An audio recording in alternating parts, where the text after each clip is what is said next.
আসসালামু আলাইকুম রহমতুল্লাহি ওয়াবারাকাতু। মহান আল্লাহ সুবহানাহু ওয়া তাআলার উপর ভরসা করে শুরু করছি আমাদের এশো কোরআন শিখি ক্লাস। বন্ধুগণ আমার, জানিয়ে দিচ্ছি যাদের কাছে আমাদের এশো কোরআন শিখি বই রয়েছে ৭০ নম্বর পৃষ্ঠা খুলে আমার সাথে অংশগ্রহণ করুন। আজকে আরেকটি মজার ক্লাস আপনাদেরকে দিব ইনশাআল্লাহ। তবে আজকে একটি ভালো সংবাদও আছে, তা হলো এতদিন পর্যন্ত আমরা শুদ্ধ উচ্চারণ শিখেছি, তাজউইদের রুলস নিয়ম কানুন শিখেছি, কিন্তু আজকে থেকে শুরু করছে আমাদের তিলাওয়াতের ক্লাস, মানে কিভাবে আমরা বানান করে পড়ব। তার মানে আমরা তৃতীয় ধাপে চলে আসছি। প্রথম হলো শুদ্ধ উচ্চারণ, তারপরে তাজউইদ, আর এখন হলো বানান করে শব্দ এবং বাক্য তৈরি করা। এরপরে তো আমরা চলে যাব নাজরা, মানে দেখে দেখে পড়া। তাহলে আজকে আমরা শিখব কালিমাতুন তয়্যিবাতুন, কালিমা সমূহ। কালিমা তয়্যিবা অর্থ পবিত্র বাক্য। কালিমা আমাদের ইমানের যে স্তরগুলি রয়েছে, এই কথাগুলির মধ্য দিয়ে আমরা ইসলাম ধর্মে প্রবেশ করি বা বিশ্বাস স্থাপন করি। এই যতগুলি কালিমা আমরা এখানে শিখব, প্রত্যেকটার অর্থগুলি খুবই গুরুত্বপূর্ণ। কিভাবে আমরা দিনের বিভিন্ন বিষয় আল্লাহ সুবহানাহু ওয়া তাআলা থেকে শুরু করে আল্লাহর সবগুলি হুকুম আহকাম আমরা কিভাবে বিশ্বাস করি, মেনে নেই, এর কথাগুলি স্পষ্ট হয়ে যাবে ইনশাআল্লাহ। শুরুতে আজকে জানিয়ে দিচ্ছি, মুসলমান সর্বপ্রথম যেই কথা বলে মুসলমান হয়, লা ইলাহা ইল্লাল্লাহু মুহাম্মাদুর রাসূলুল্লাহ। একটি সুন্দর পবিত্র কথা। এই কথার মধ্য দিয়ে আমরা বলেছি নাই কোনো মা'বুদ আল্লাহ ছাড়া। মুহাম্মদ সাল্লাল্লাহু আলাইহি ওয়াসাল্লাম আল্লাহ তাআলার প্রেরিত রাসূল। দুইটি কথার ব্যাপারে আমরা সিদ্ধান্তে পৌঁছে গেছি। আল্লাহকে বিশ্বাস করে নিয়েছি না দেখে। আল্লাহর প্রেরিত দূত যিনি হলেন মুহাম্মাদুর রাসূলুল্লাহ সাল্লাল্লাহু আলাইহি ওয়াসাল্লাম, ওনাকেও আমরা এখন তো আমরা দেখছি না, না দেখেও বিশ্বাস স্থাপন করেছি। আল্লাহর কথা, নবীর কথা, আল্লাহ সুবহানাহু ওয়া তাআলা যা আমাদের কাছে পাঠিয়েছেন কোরআন মাজিদ, রাসূল আকরাম সাল্লাল্লাহু আলাইহি ওয়াসাল্লাম আমাদের কাছে যে বাণীগুলি রেখে গেছেন, আমরা সবগুলো মেনে নিচ্ছি। এই কথাগুলি আমরা কালিমার মধ্য দিয়ে শিখে নিব। তো আজকে ফার্স্ট টাইম শিখব কালিমা তয়্যিবা। এখানে আমরা লক্ষ্য করব এই কালিমা তয়্যিবার মধ্যে রয়েছে দুইজনের পরিচয়, দুইজনের নাম, দুইজনের পরিচয়। একটা হলেন মহান মালিক আল্লাহ তাআলা, আর ওনারই বন্ধু, ওনারই হাবিব, ওনারই রাসূল, তিনি হচ্ছেন মুহাম্মদ সাল্লাল্লাহু আলাইহি ওয়াসাল্লাম।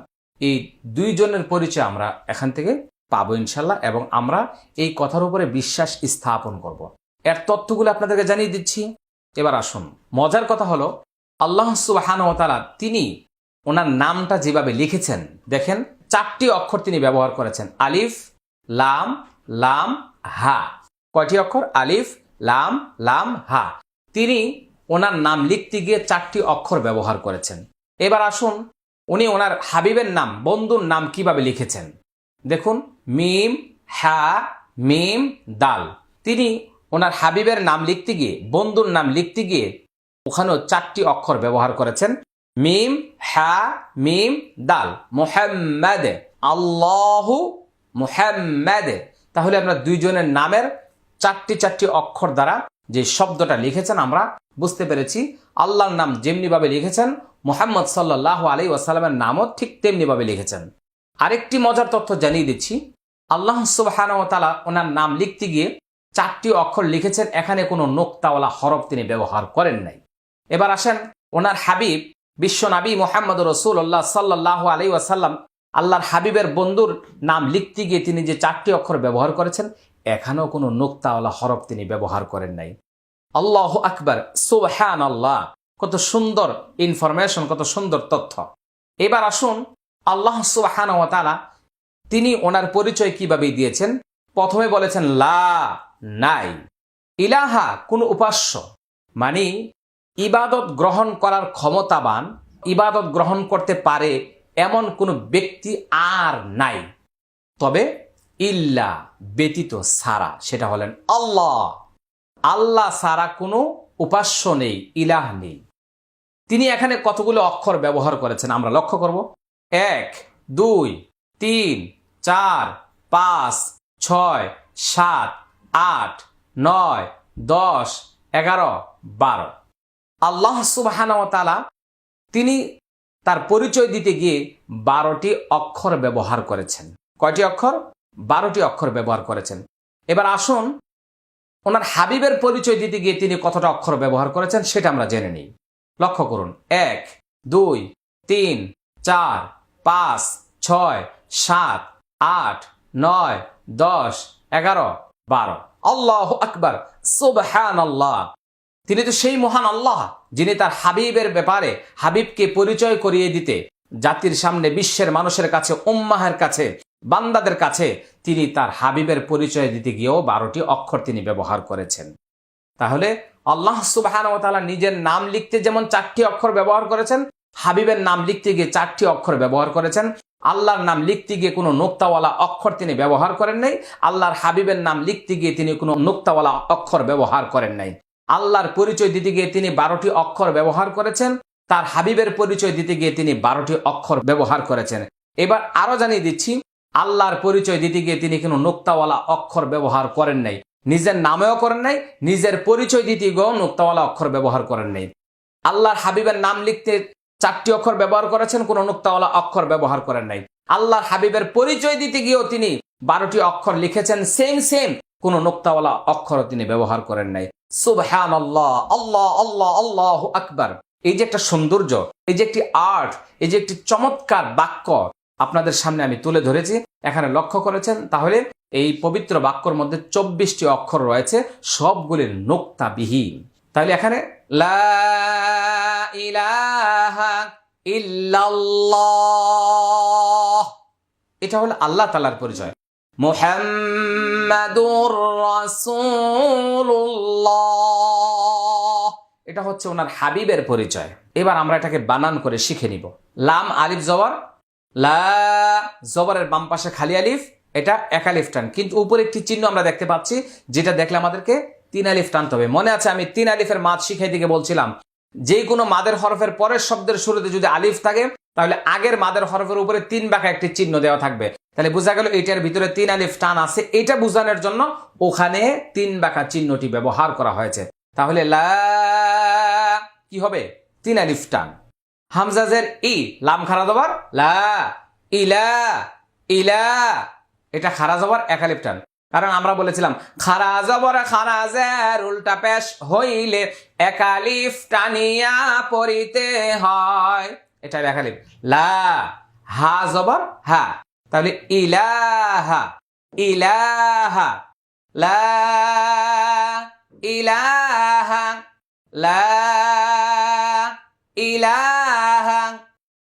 হামজা লামজের ইল, লাম লাম জবর লাল, ইল্লাল, ইল্লাল, লাম খারা জবর লা, ইল্লাল্লাহ। এবার আসুন ভিতরে কিছু তথ্য জানিয়ে দিচ্ছি। তাসদীদ ওয়ালা হরফ 2 বার পড়তে হয়। তাসদীদ ওয়ালা হরফ কয়বার আমরা বলেছিলাম? 2 বার।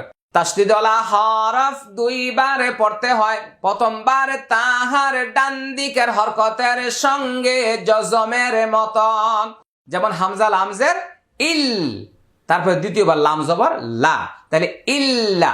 এবার আসুন, জবরের বাম পাশে একটা খালি আলিফ আছে, তারপরে একটা আলিফ, তারপর একটা আলিফ, সামনে তাসদীদ থাকার কারণে এইটা মাদ হচ্ছে না, এটা কাজে আসছে না, এটাও কাজে আসছে না। কারণ আমি আগে বলেছিলাম জজম এবং তাসদীদের ডানে হরকত ছাড়া হরফ পড়া যায় না, মনে আছে? হ্যাঁ, মনে হয়ে গেছে। এই তাসদীদের ডানে এই লামটা, এই আলিফটা, এই আলিফটা তিনটাই উচ্চারণে আসবে না। লাম লাম জবর লাল, তাহলে ইল্লাল। এখানে আরেকটা তাজউইদের রুলস রয়েছে। আল্লাহ শব্দের ডানে জবর বা পেশ হইলে ওই আল্লাহ শব্দের লামকে মোটা করিয়া পড়িতে হয়। ওকে, তাহলে আমরা এখানে বুঝলাম যে ইল্লাল এটা মোটা হবে, লাম খারা জবর লা, ইল্লাল্লাহ, খারা জবর খারাজের উল্টা পেশ হলে 1 আলিফ টান, ইল্লাল্লাহ, হা পেশ হু, ইল্লাল্লাহু, ইল্লাল্লাহু। এবার একসাথে লা ইলাহা ইল্লাল্লাহু। এবার আয়নাটা একটু হাতে নিচ্ছি, লা ইলাহা ইল্লাল্লাহু, ল এরকম মুখটা গোল হবে না, ইল্লাল্লাহ, ইল্লাল্লাহু। এখানে একটা বিষয় জানিয়ে দিচ্ছি, আমাদের দেশে আমরা অনেককে লক্ষ্য করেছি জিকির করার সময়, মানে জিকির যখন করেন লা ইলাহা ইল্লাল্লাহ, এরকম জিজ্ঞেস, লা ইলাহা ইল্লাল্লাহ, লা ইলাহা ইল্লাল্লাহ। এখানে শুরুতে 3 আলিফ টান, শেষও 3 আলিফ টান। এখন কথাটা হচ্ছে আপনি এই টান দিবেন কি দিবেন না। শুরুতে যে 3 আলিফ টান আছে, ইচ্ছা করলে 1 আলিফ টান দিতে পারবেন, কিন্তু মনে রাখবেন আপনি যদি একেবারে টান না দেন তাহলে আপনার বাক্য কোন জায়গায় যাবে চিন্তাও করতে পারবেন না। পুরা বাক্যটার অর্থটা পরিবর্তন হয়ে মানে যেখানে নেকি হবে সে জায়গায় গুনায় পরিণত হবে। আরবিতে লা মানে নাই বা না, কিন্তু আপনি যদি টান না দেন তাহলে লা মানে জন্য বা আছে, মানে সম্পূর্ণ বিপরীত হয়ে যাবে। যদি বলেন লা ইলাহা, লাই বলতে কোনো শব্দ এখানে নাই। অনেক মানুষ জিকির করে লা ইলাহা ইল্লাল্লাহ, লা ইলাহা ইল্লাল্লাহ, মারাত্মক গুনাহ হবে। লা ইলাহা বলতে কিচ্ছু নাই আরবিতে, ইল্লাল্লাহ হবে না, ইল্লাল্লাহ। এই উচ্চারণগুলি আজকে এখান থেকে স্পষ্ট করে নেন। লা ইলাহা ইল্লাল্লাহ, লা ইলাহা ইল্লাল্লাহ, লা ইলাহা ইল্লাল্লাহ। তাহলে মনে রাখতে হবে খারা জবর মাদের হরকত বামের হরফে ওয়াকফ করলে 3 আলিফ টান। 3 আলিফ টান কমপক্ষে আপনাকে তো 1 আলিফ হলো টানতে হবে। যদি ইল্লাল্লাহ ইল্লাল্লাহ বললে তো হচ্ছে না, ইল্লাল বলতে কিচ্ছু নাই, এখানে ইল্লাল হবে, লাল কালার। বেশিরভাগ মানুষ ইল্লাল্লাহ ইল্লাল্লাহ এভাবে বলে, গুনাহ হবে, ভুল হবে, মারাত্মক অপরাধ। ইল্লাল্লাহ ইল্লাল্লাহ, লা ইলাহা ইল্লাল্লাহ। তাহলে আমার মনে হচ্ছে কিছুটা আপনাদের বুঝে আসছে। এইভাবে আমরা চেষ্টা করবো এখন থেকে আর ভুল জিকির আমরা করব না। মিম পেশ মো, হা মিম জবর হ্যাম, মোহাম মোহাম, এটা ওয়াজিব গুন্না। হরকতের বামে নুনে বা মিমে তাসদীদ হইলে গুন্নাহ করিয়া পড়িতে হয়, ইহাকে ওয়াজিবে গুন্নাহ বলে। এটা হলো ওয়াজিব গুন্না। যেমন হাম্মা, মোহাম্মা, দাল র দুই পেশ দূর, তানউইনের পরে র আসছে ইদগামি বিলা গুন্না, মুহাম্মাদুর র, মুহাম্মাদুর র। সিন ওয়াও পেশ সু, পেশের বাম পাশে জজমালা ওয়াও মাদের হরফ 1 আলিফ টানিয়ে পড়িত হয়, রসু রসু। লাম লাম পেশ লুল, লাম খারা জবর লা, লুল্লাহ। এখানে জজম এবং তাসদীদের ডানে হরকত ছাড়া হরফ পড়া যায় না, সে হিসাবে এই দুটি হরফ বাতিল, এগুলো পড়তে হবে না। কিন্তু আল্লাহ শব্দের পূর্বে পেশ আসছে তাই উচ্চারণটা লামটা মোটা হবে, লুল, লাম খারা জবর লা, লুল্লাহ, হাজের হি, লুল্লাহি। এটা মাদের হরকত, এটা বামের হরফ।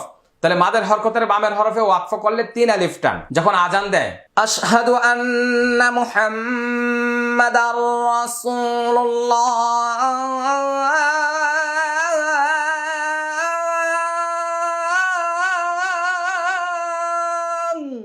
এই যে অনেকটা লম্বা করে, কিভাবে করে? এই যে এখানে লম্বা করার জায়গা আছে, সুযোগ আছে, এই জন্য লম্বা করে। আশহাদু আল্লা ইলাহা ইল্লাল্লাহ,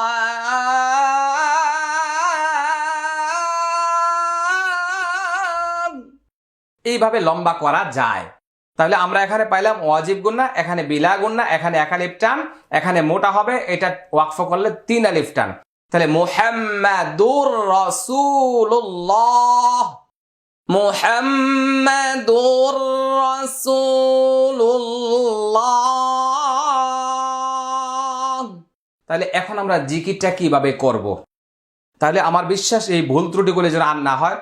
লা ইলাহা ইল্লাল্লাহু মুহাম্মাদুর রাসূলুল্লাহ, লা ইলাহা ইল্লাল্লাহু মুহাম্মাদুর রাসূলুল্লাহ। এইভাবে আপনারা শুদ্ধ করে সুন্দর করে মুখস্থ করে নেবেন। আল্লাহ ছাড়া কোনো মাবুদ নাই, মুহাম্মদুর রাসূলুল্লাহ সাল্লাল্লাহু আলাইহি ওয়াসাল্লাম আমাদের প্রিয় নবী, আমাদের আখিরি নবী, শ্রেষ্ঠ নবী, তিনি হচ্ছেন আল্লাহর প্রেরিত রাসূল। শিক্ষার্থী বন্ধুরা, আজকে আমরা এই ক্লাসে কালিমা তয়্যিবা অর্থ সহকারে, তথ্য সহকারে, শুদ্ধ উচ্চারণের মাধ্যমে শিখেছি। সবাই বলে আলহামদুলিল্লাহ। আপনি জানেন আপনার মতো লক্ষ কোটি মানুষ কিন্তু এই ক্লাসের অপেক্ষায় রয়েছে। এরকম একটি ক্লাস হয়তো আর পাচ্ছে না বা পাওয়ার কোনো সুযোগ নেই। আপনি একটু মেহেরবানি করে শেয়ার করে সব মানুষের কাছে ছড়িয়ে দিন। আল্লাহ তাআলা যেন আপনাকে আমাকে এই দ্বীনের খেদমতে, কোরআনের খেদমতে কবুল করেন। আর জানিয়ে দিচ্ছি, এই ক্লাসগুলি করার জন্য, শুদ্ধভাবে শেখার জন্য আমাদের একটি এশো কোরআন শিখি বই এবং তাজউইদ কালার কোরআন মাজিদ এবং এই ভিডিও মেমোরি কার্ড সংগ্রহ করার জন্য অবশ্যই স্ক্রিনে দেওয়া নম্বরে যোগাযোগ করুন। বিশ্বের যে কোনো জায়গা থেকে কুরিয়ারে সংগ্রহ করুন। আজকের মতো আমরা এখানে শেষ করছি। আসসালামু আলাইকুম ওয়া রাহমাতুল্লাহি ওয়া বারাকাতুহু।